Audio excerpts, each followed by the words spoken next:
Recently concluded BRICS summit ने dollars की दिक्कतों को बढ़ा दिया है। क्या ग्लोबल इकोनॉमी में डॉलर का डोमिनेशन खत्म होने वाला है? हाल ही में ब्रिक्स समिट में यह फैसला लिया गया कि ज्यादा से ज्यादा ट्रेड को लोकल करेंसीज में कंडक्ट किया जाए और उसी के लिए एक सिंबॉलिक नोट भी बेसिकली इशू किया गया है।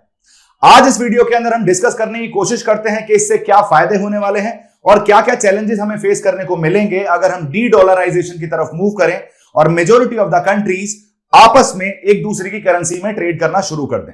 रिसेंटली ब्रिक्स समिट में जो कजान में अभी कंक्लूड हुआ है उसके अंदर एक सिंबॉलिक बैंक नोट अनवील किया गया है जो यह पुश कर रहा है कि किस तरीके से लोकल करेंसी में ट्रेड किया जाए। जो डी डॉलराइजेशन का डिबेट आपको दुनिया में आज की डेट में चलता हुआ दिखता है, इसकी इंप्लीकेशंस, इसके बेनिफिट्स, इसमें चैलेंजेस क्या क्या आने वाले हैं वो भी देखेंगे। लेकिन उससे पहले एक्चुअल मुद्दे को समझने की कोशिश करते हैं कि एक्चुअल हुआ क्या है। रिसेंटली व्लादिमीर पुतिन ने कजान रशिया के अंदर ब्रिक्स समिट में एक बैंक नोट को शोकेस किया, एक बैंक नोट इशू किया जिसे एक सिंबॉलिक पर्सपेक्टिव माना जा रहा है इस तरीके से कि कहीं ना कहीं ग्लोबल इकोनॉमी को डॉलर से दूर किया जाए, इंडिपेंडेंट बनाया जाए। जब वर्ल्ड मल्टीपोलर बन रहा है तो सिंगल करेंसी पे चलना कोई फायदे की बात है, कोई प्रैक्टिकल ऑप्शन आपको नहीं दिखता है। तो प्रैक्टिकल पर्पसेस की वजह से लोकल करेंसीज को प्रमोट करने की जरूरत है और उसी में ये एक बहुत बड़ा कदम है।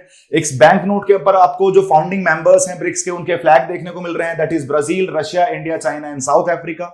इन्होंने बताया है किस तरीके से ये सारे नेशंस मिलकर एक ऑल्टरनेटिव बनाना चाहते हैं यूएस डॉलर का जो क्रॉस बॉर्डर ट्रेड में हेल्प कर पाए।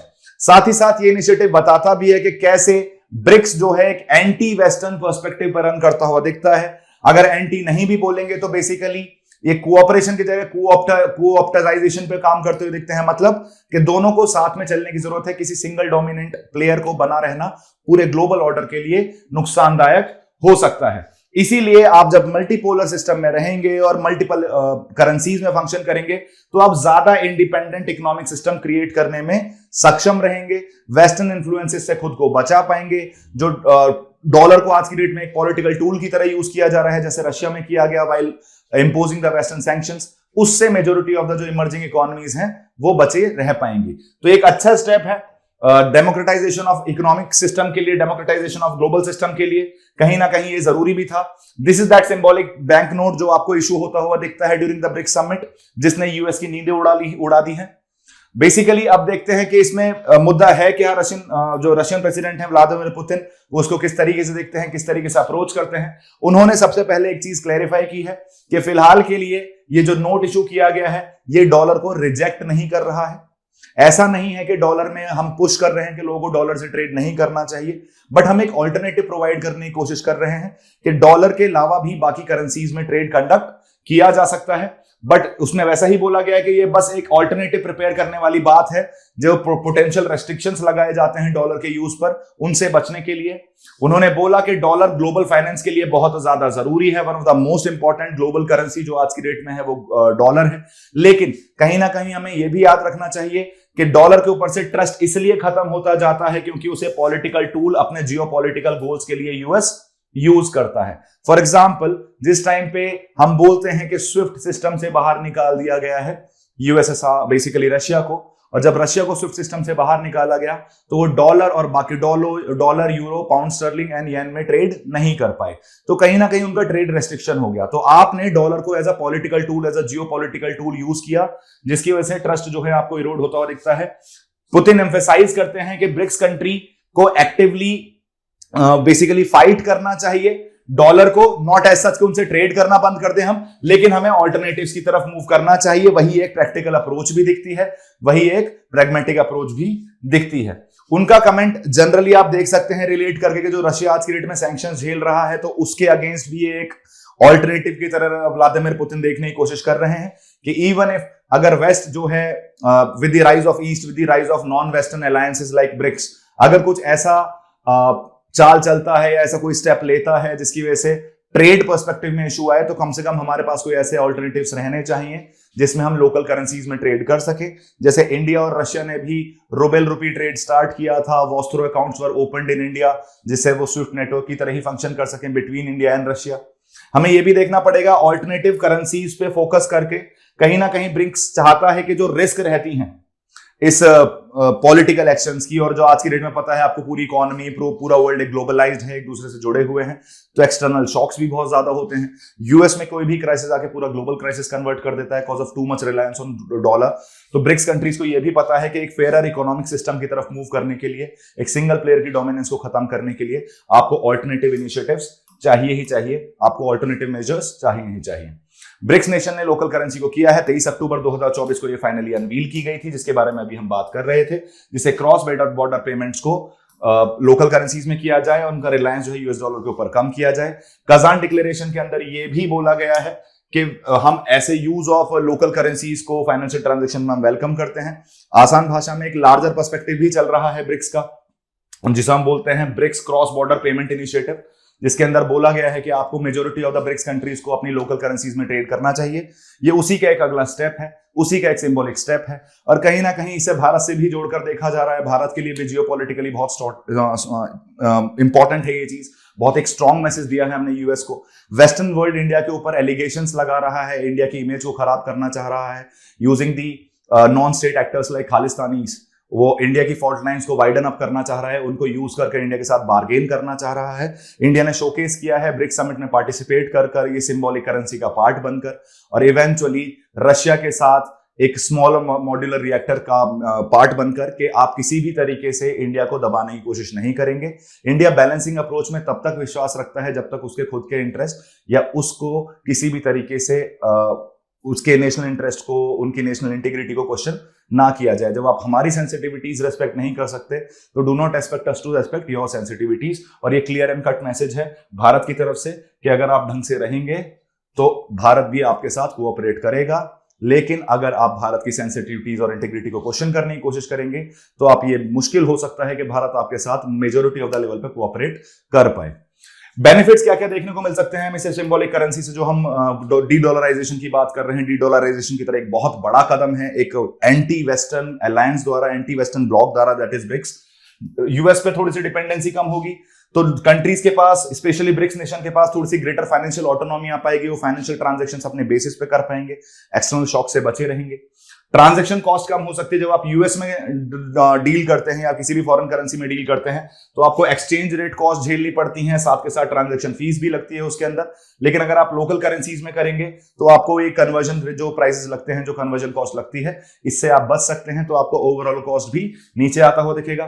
ट्रेड एफिशिएंसी इंप्रूव हो सकती है, क्योंकि जब कंट्रीज अपनी लोकल करेंसी में डील करेंगी तो डेफिनेटली बायलैटरल और मल्टीलैटरल रिलेशंस जो हैं, ट्रेड रिलेशंस जो हैं, वो आपको इंप्रूव होते हुए दिखेंगे, क्योंकि ट्रेड प्रोसेस को, ट्रेड पर्सपेक्टिव को, ट्रेड स्ट्रक्चर को आप ज्यादा अच्छे से स्ट्रीमलाइन भी कर पाएंगे। इकोनॉमिक स्टेबिलिटी ज्यादा दिखेगी जब आप एक बार अपने आप को डी डॉलराइज करेंगे, तो कहीं ना कहीं आप खुद को एक्सटर्नल फाइनेंशियल शॉक से बचा सकते हैं।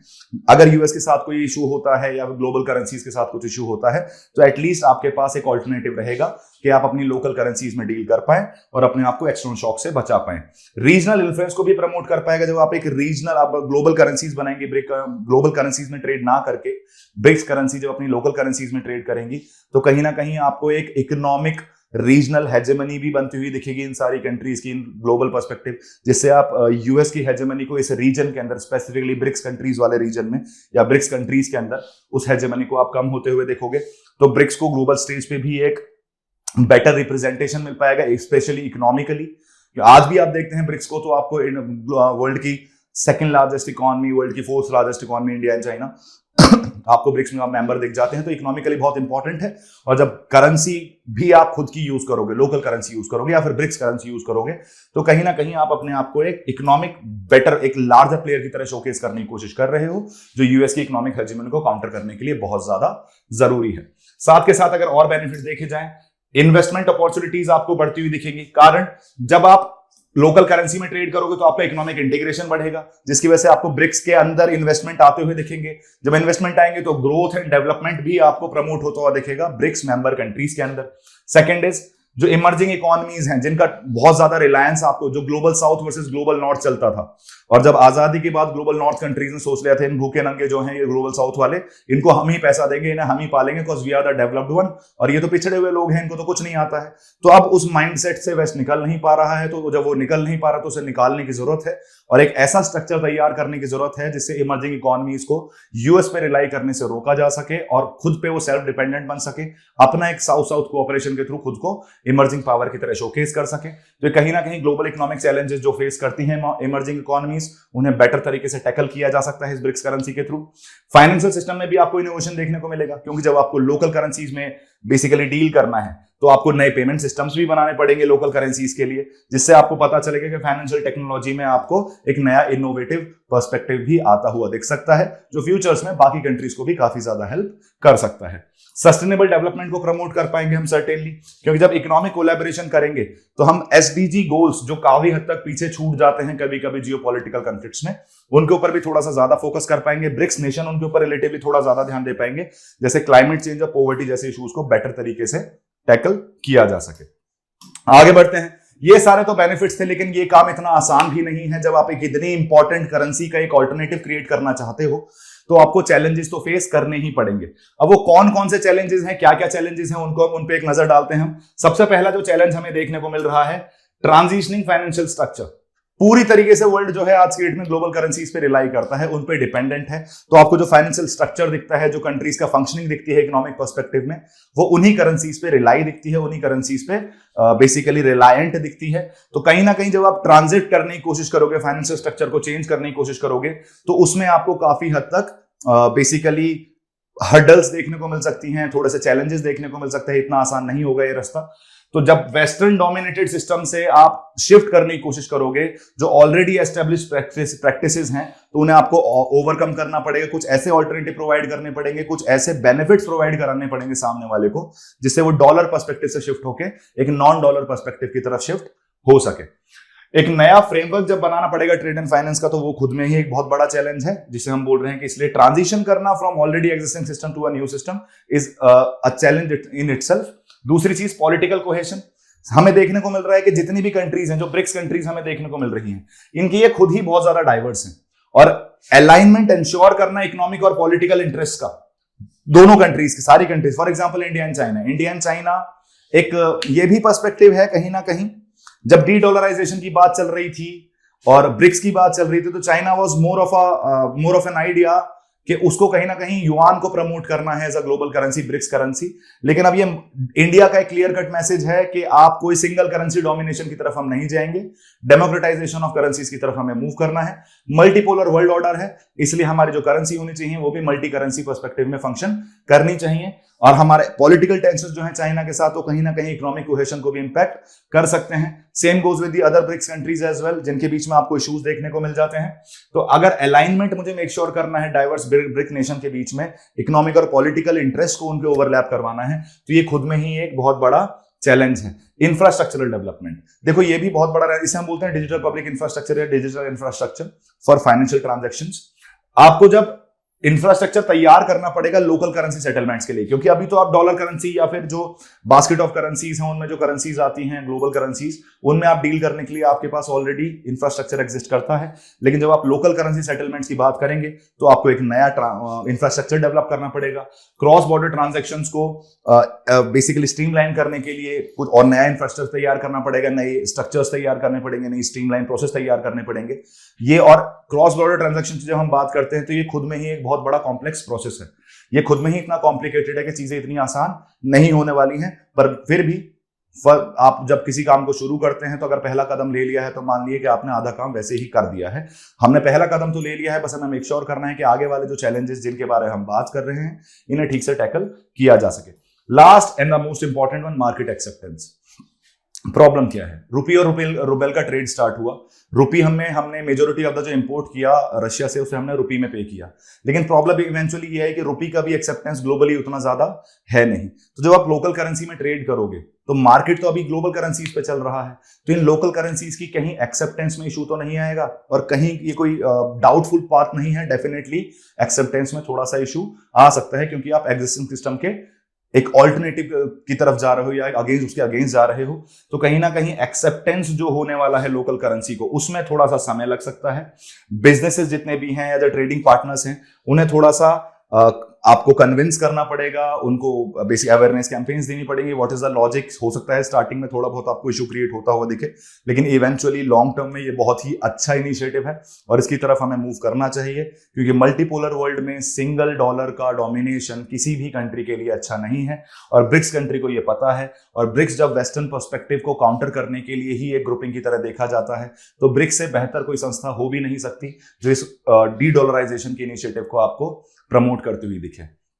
साथ के साथ फेयरर इकोनॉमिक सिस्टम की हम बात करते हैं कि जो विजन हमें देखने को मिलता है इसका ब्रिक्स का, तो जो सिंबॉलिक डी डॉलराइजेशन की हम बात करते हैं, तो उससे हम ये कर पाएंगे कि हमारा विजन जो है वो ये है कि आप फाइनेंशियल इंडिपेंडेंस को प्रमोट कर पाए, ब्रिक्स जो है वो डॉलर के ऊपर से रिलायंस कम कर पाए, एक इकोनॉमिक सिस्टम जो है उसमें इकोनॉमिक सोवरेनिटी जैसी चीजें आपको पिक्चर में देखने को मिले, किसी और की इकोनॉमी पे इतना ज्यादा रिलायंस ना बढ़ जाए कि आपकी खुद की डिसीजन मेकिंग पावर इंपैक्ट होती हुई दिखे, ट्रेड प्रैक्टिसेस थोड़ी सी इक्विटेबल होती हुई दिखेंगी, जिससे अभी डॉलर का है तो डॉलर डोमिनेट करता है, ऑफकोर्स जब आप लोकल करेंसीज में करेंगे तो आपको फेयरर ट्रेड होता हुआ दिखेगा, मैकेनिज्म्स बेटर होते हुए दिखेंगे, डेवलपिंग कंट्रीज के इंटरेस्ट को बेटर तरीके से टैकल किया जा सकता है, और जो एग्जिस्टिंग पावर इम्बैलेंस है ग्लोबल इकोनॉमी में, उसको भी काउंटर किया जा सकता है। Next is strengthening economic cooperation. जब आप लोकल करेंसीज में जाएंगे तो अभी कहीं ना कहीं आप एक दूसरे की करेंसी में डील कर रहे हैं या ब्रिक्स कंट्रीज ब्रिक्स करेंसी में डील कर रही हैं, तो आपको इकोनॉमिक कोऑपरेशन काफी ज्यादा बढ़ता हुआ दिखेगा, कोलैबोरेटिव अप्रोच की तरफ आप मूव करते हुए दिखेंगे, जिससे आप म्यूचुअल ग्रोथ को, एक दूसरे की ग्रोथ को सपोर्ट भी कर सकते हैं और साथ में मिलकर ग्रो भी कर सकते हैं। अगेन सस्टेनेबल डेवलपमेंट ग्रोथ पे भी आपका फोकस देखने को मिल रहा है, जो मैं पहले भी डिस्कस कर चुका हूं। इस सारे इंफॉर्मेशन को आपसे समझ में आया कि कैसे डी डॉलराइजेशन ग्लोबल इकोनॉमी के लिए एक बेसिकली ऐसा नहीं है कि हम चाहते हैं, ऐसा ये जरूरत है आज की, तो कहीं ना कहीं उस जरूरत को ध्यान में रखते हुए ब्रिक्स ने ये सिंबॉलिक करेंसी को इशू किया है और फ्यूचर में हम होप करते हैं, हम विश करते हैं कि इस करेंसी को और ज्यादा बढ़ावा मिले, डी डॉलराइजेशन की तरफ जाएं, ग्लोबल इकोनॉमी के डेमोक्रेटाइजेशन की तरफ जाएं। इन सारी बातों को ध्यान में रखते हुए आपके सामने क्वेश्चन है, इसे प्लीज अटेम्प्ट करने की कोशिश कीजिएगा। The question is, discuss the vision of BRICS for a fairer economic system. How does the bloc's emphasis on local currency settlements and financial independence challenge the existing global financial order? What challenges does BRICS face in realizing this vision? ये जो पूरी आपको ने video देखा है, इस video के through आप इस आंसर को बहुत इजीली अटेम्प्ट कर सकते हैं। डू अटेम्प्ट दिस, और ऐसे ही इंफॉर्मेटिव वीडियोस के लिए जुड़े रहिए हमारे साथ चहल एकेडमी पर। Subscribe to our YouTube channel. Thank you so much guys and have a good day.